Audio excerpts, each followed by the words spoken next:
നമുക്ക് കേരളത്തിലെ രാഷ്ട്രീയ സ്ഥിതിയല്ല ഇന്ത്യയിലൊട്ടുക്കി. അതുകൊണ്ട് തന്നെ കേരളത്തിലെ BJPയുടെ സ്റ്റൈലായിരിക്കില്ല നോർത്ത് ഇന്ത്യയിലെ BJPയുടെ സ്റ്റൈൽ. അതൊക്കെ മനസ്സിലാക്കാനായിട്ട് കേരളത്തിലെ ഈ രാഷ്ട്രീയ പ്രഭുത്വത ഉള്ള ജനങ്ങൾക്ക് സാധിക്കും. അതുകൊണ്ട് അതൊരു ഗ്രൂപ്പ് അല്ലെങ്കിൽ കത്തോലിക്ക സഭ അല്ലെങ്കിൽ ഇന്ന പാർട്ടിയോട് ചേരുന്നത് അതൊക്കെ ചുമ്മാ പരത്തുന്ന കാര്യങ്ങൾ മാത്രമാണ്. നമ്മുടെ വീടുകളിൽ തന്നെ ചിലപ്പോൾ എൻ്റെ വീട്ടിൽ എൻ്റെ അമ്മച്ചി ചിലപ്പോൾ വേറെ പാർട്ടി, അപ്പച്ചൻ വേറെ ആയിരിക്കും. പറയുമ്പോൾ ഇന്ന പാർട്ടിക്ക് പോയി വോട്ട് ചെയ്യുന്നു, ചെല്ലുമ്പോൾ വോട്ട് ചെയ്യുമ്പോൾ ഇഷ്ടമുള്ള ഞാൻ ചെയ്യുള്ളൂ. അത് പറച്ചിൽ മാത്രമേ ഉണ്ടാവുള്ളൂ. ഈ മുലമ്പം വിഷയത്തിൽ സഭയുടെ കൂടെ ഏറ്റവും ശക്തമായിട്ട് നിൽക്കുന്ന ഒരു പൊളിറ്റിക്കൽ പാർട്ടി BJP ആണ് നോക്കുമ്പോൾ. അത് സഭയുടെ കൂടെ അല്ല, സഭയുടെ കൂടെ അങ്ങനെ പറയാൻ പറ്റില്ല. അത് വൺ സൈഡഡ് ആയിട്ടുള്ള നോട്ടത്തിലാണ്. കാരണം എല്ലാവരും വരുന്നുണ്ട്. അപ്പം ആരാണ് കൂടുതൽ, ഇപ്പൊ അച്ഛനോട് ചോദിച്ചാൽ പറയാൻ പറ്റുമോ ആരാണ് കൂടുതൽ വന്നതെന്ന് ചോദിക്കാൻ പറ്റും. അപ്പം കേരള കോൺഗ്രസിന്റെ തന്നെ വാണി ഗ്രൂപ്പ് വന്നു, ജോസഫ് ഗ്രൂപ്പ് വന്നു, ഇതൊക്കെ വന്ന് ആദ്യമായിട്ടാണ് അവർക്ക് ആ ഭാഗം കണ്ടിരിക്കുന്നത് ഇവര് വന്നത്. അപ്പൊ അതുകൊണ്ട് അവരതെല്ലാം പറയാൻ പറ്റും. അല്ല, ഞാൻ അതിൻ്റെ ഒരു പൊളിറ്റിക്കൽ സിനാരിയോ നേരത്തെ തന്നെ ഞാനത് പറഞ്ഞതാണ്. കാരണം ഇത് ഈ അമെൻമെന്റ് ബില്ല് കൊണ്ടുവന്നിരിക്കുന്നത് BJP ആണ്. സ്വാഭാവികമായിട്ടും അവരുടെ ഭാഗത്തു നിന്നുള്ള ഒരു കാര്യം കൂടിയാണല്ലോ. അവർക്ക് ഈ വിഷയം ഇന്ത്യയുടെ ഒരു പൊതുജന മധ്യത്തിൽ അവതരിപ്പിക്കണമെങ്കിൽ സ്വാഭാവികമായിട്ടും ഈ ഒരു കാര്യം കൊണ്ട് ഉണ്ടാവണം. അപ്പൊ അതും ഇതിന്റെ ഭാഗം തന്നെയാണ്. കത്തോലിക്ക സഭ, പ്രത്യേകിച്ച് ലാറ്റിൻ കത്തോലിക്ക സഭയും ഒരു കോൺഗ്രസിനോട് അടുത്ത് നിൽക്കുന്ന ഒരു സഭ എന്നുള്ള രീതിയിലാണ് പൊതുവെ നമുക്ക്. അതും ശരിയല്ല. അതുകൊണ്ടാണ് നേരത്തെ അച്ഛൻ പറഞ്ഞത് ഈ KRLCCയുടെ സമദൂര സിദ്ധാന്തമാണ്. ഇപ്പൊ KRLCC കുറച്ച് വർഷങ്ങളായിട്ട് 2002 ആരംഭിച്ചതിന് ശേഷം ഏറ്റവും ആദ്യം വന്ന ഒരു പോളിസി ഈ രാഷ്ട്രീയപരമായ ഒരു പോളിസിയാണ്. ഒരു സമദൂര സിദ്ധാന്തം, ആരുടെയും പക്ഷത്തേക്ക് ചായാതെ പ്രശ്നങ്ങൾ മനസ്സിലാക്കി അതിൻ്റെ കാര്യങ്ങൾ മനസ്സിലാക്കി ഒരു സമദൂര സിദ്ധാന്തം തന്നെയാണ് KRLCCയുടെ നയം. ആ നയം തന്നെയാണ് KRLCCയുടെ ഭാഗമായ, അതിൽ KRLCBCയുടെ ഭാഗമായ പിതാവിനും ഉള്ളൊരു നയം. നമ്മൾ ആരുടെയും പക്ഷത്തേക്ക് ചാഞ്ഞുകൊണ്ടുള്ള ഒരു നിലപാടല്ല ഇപ്പൊ പറഞ്ഞത്. എതിർപ്പില്ല. ചോദിക്കാൻ കാരണം BJP ഭരിക്കുന്ന ഇന്ത്യയിൽ ക്രിസ്ത്യൻസ് സെക്യൂർ അല്ല എന്നുള്ളൊരു രീതിയിലൊരു നെഗറ്റീവ് ഉണ്ട്. അതിൽ സഭയ്ക്ക് അങ്ങനെ ഒരു വിശ്വാസം ഉണ്ടോ? അങ്ങനെ ഒരു ഇൻസെക്യൂരിറ്റി സഭയ്ക്കുണ്ടോ? അല്ല, നമ്മള് അങ്ങനെ സെക്യൂർ അല്ല എന്ന് തോന്നുന്ന സാഹചര്യങ്ങളെല്ലാം നമ്മൾ ശബ്ദം ഉയർത്തിയിട്ടുണ്ട്.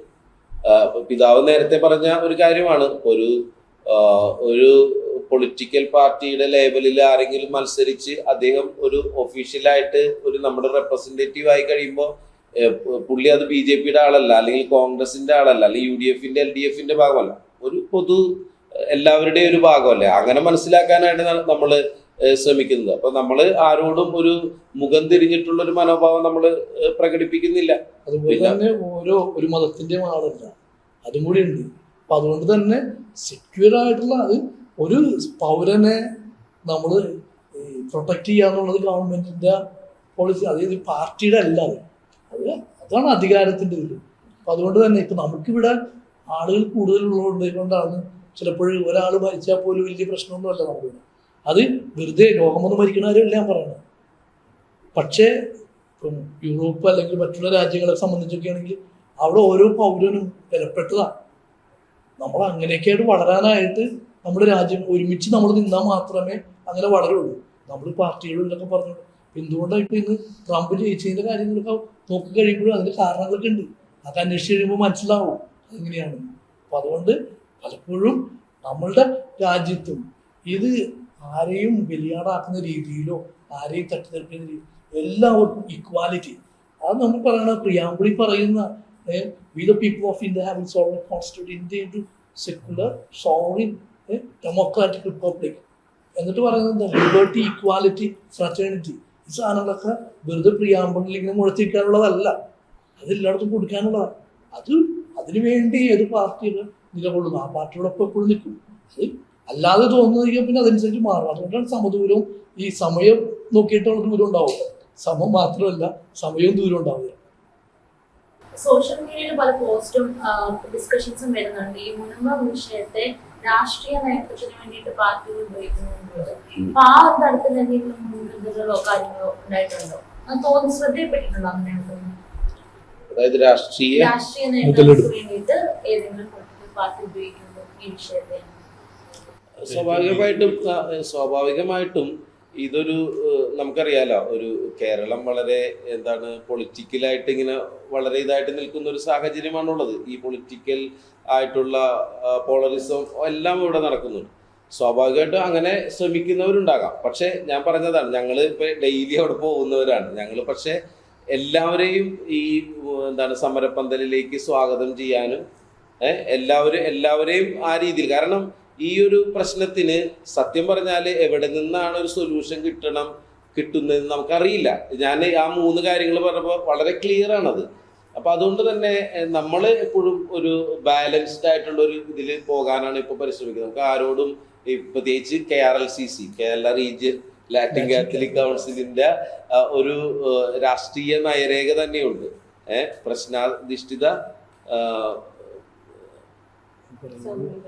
പ്രശ്നാധിഷ്ഠിത സമദൂര സിദ്ധാന്തം, അങ്ങനെ ഒരു സമദൂര സിദ്ധാന്തം തന്നെ നമുക്കുള്ളത്. അപ്പോ ആ ഒരു ആംഗിളിൽ തന്നെയാണ് നമ്മൾ പോകാനായിട്ട് ആഗ്രഹിക്കുന്നത്. അതുകൊണ്ട് നമ്മൾ അങ്ങനത്തെ ഒരു ഇതിൽ എല്ലാവരുമായിട്ട് ഇന്ററാക്ട് ചെയ്യുന്നുണ്ട്. എല്ലാ രാഷ്ട്രീയ പാർട്ടികളുടെയും ഈ ഇതിലുള്ള ഒരു, ഞാൻ നേരത്തെ പറഞ്ഞ പോലെ നീതിയുടെ പക്ഷമുള്ള, നമുക്ക് നീതിക്ക് വേണ്ടിയിട്ട് എല്ലാവരുടെയും സപ്പോർട്ട് കിട്ടുന്നുണ്ടെങ്കിൽ നമ്മൾ അത് സ്വീകരിക്കും. തുടർ ചോദ്യമാണ്. ഈ മുനമ്പം വിഷയത്തിൽ ഏറ്റവും അധികം ഇടപെട്ടിരിക്കുന്നതും ആദ്യം മുതൽ ഇടപെട്ടിരിക്കുന്നതും BJP ആണ്.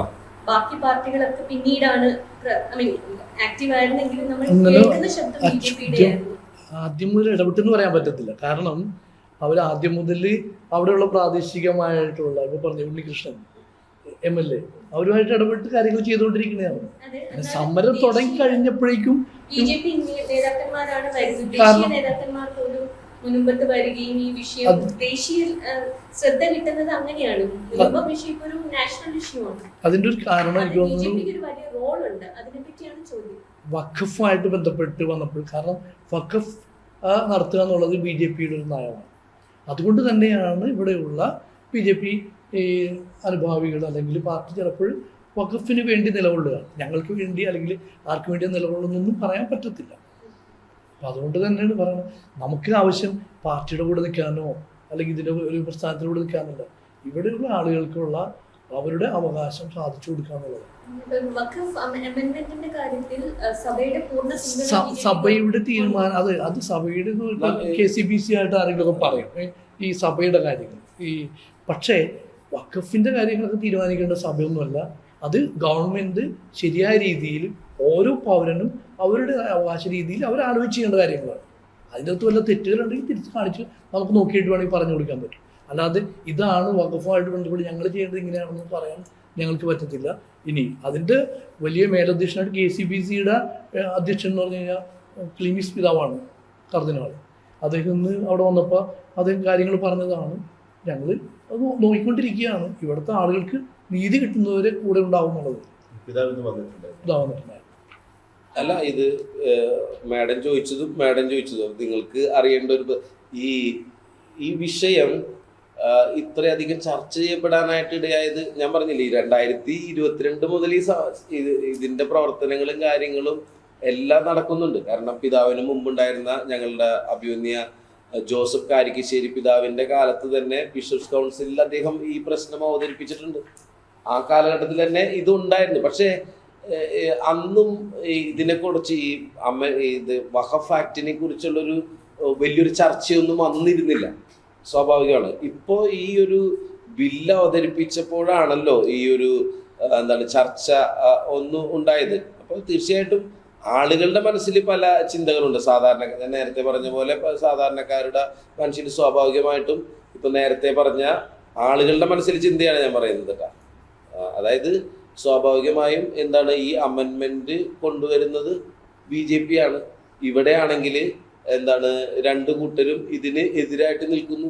അപ്പൊ സ്വാഭാവികമായിട്ടും മറ്റു കാര്യങ്ങളെക്കുറിച്ച് ഗഹനമായിട്ട് ചിന്തിക്കാതെ നമ്മുടെ ആളുകളെ സംബന്ധിച്ച് അങ്ങനെയുള്ളൊരു ചിന്ത വരും. സ്വാഭാവികമായിട്ട് മനുഷ്യർക്കുണ്ടാവുന്ന ചിന്തകൾ അവരുടെ മനസ്സുകളിലേക്ക് വരുന്നുണ്ട്. അപ്പോൾ അതിന് ഓരോരുത്തരും അതിന് കൃത്യമായിട്ടുള്ള ഈ നീതിയുടെ പക്ഷം ചേരാനുള്ളൊരു തുറവി ഈ സമയത്ത് കാണിക്കണം എന്നുള്ളതാണ് ഏറ്റവും പ്രധാനപ്പെട്ടത്. ഞാൻ പറയുന്നതിൻ്റെ വാക്കുകൾക്കിടയിലൂടെ നിങ്ങൾക്ക് വായിച്ചെടുക്കാനായിട്ട് അത് സാധിക്കുമെന്ന് എനിക്ക് തോന്നുന്നു. നമ്മൾ ഈ KRLCC-യുടെ ഈ കാസ്റ്റ് സെൻസസ് വേണം ഇലക്ഷൻ ടൈമിലും ഭയങ്കരമായിട്ട് പറയുന്നുണ്ടായിരുന്നു. അപ്പൊ അതിന്റെ എന്തോ നിലപാട് എന്താ? നമ്മളത് തന്നെ നിലപാട് കമ്മീഷൻ വന്ന് പറഞ്ഞായിരുന്നു അത് വരുത്തണം, അത് വെളിപ്പെടുത്തണം. പക്ഷെ അത് ഇപ്പോഴും നമ്മള് ഗവൺമെന്റ് അടുത്ത് പക്ഷെ നമ്മള് ഇപ്പോഴത്തെ ഒരു ഇതിൽ നമ്മൾ ഈ വിഷയം ഇതിലേക്ക് പോയി. നമ്മുടെ ചർച്ചകൾ മുഴുവൻ ഇപ്പോ KRLCC മുനമ്പത്തിന്റെ ഒരു കാര്യമാണ് ഇപ്പൊ പ്രധാനപ്പെട്ട ഒരു ചർച്ച. കാരണം ഇതിൽ ഇനി ചർച്ച ചെയ്യപ്പെടേണ്ട കുറെ കാര്യങ്ങൾ തീരദേശ ഹൈവേ ഉണ്ട്. അപ്പൊ അങ്ങനത്തെ ഒരു വിഷയം അല്ല ഞാൻ പറഞ്ഞത്. ആ വിഷയങ്ങള് ഗഹനമായിട്ട് പഠിച്ച് നമുക്ക് കാരണം നമ്മളിപ്പോ ഇതില് ഈ ഒരു വിഷയത്തിൽ കോൺസെൻട്രേറ്റ് ചെയ്ത് പോയേക്കാണ് ശരിക്കും. കാരണം ഞങ്ങൾ ഈ പിതാവിന്റെ കൂടുതൽ സമയം ഇപ്പൊ സ്പെൻഡ് ചെയ്യുന്നത് അവിടെയാണ്. കാരണം ഈ പിതാവിന്റെ ജനമാണ്, ഞങ്ങളുടെ രൂപതയുടെ ജനമാണ്. അതുകൊണ്ട് തന്നെ അവരുടെ കൂടെ ആയിരിക്കും. ഇപ്പൊ ഞങ്ങളപ്പോ അവിടെ ചെന്നിട്ടുകൊണ്ട് ഈ പ്രശ്നത്തിന് പരിഹാരം ഒന്നും ആവുന്നില്ലെങ്കിൽ പോലും പിതാവ് അവരുടെ കൂടെയുണ്ട് എന്ന് ആയിരിക്കുക എന്നുള്ളതാണ്.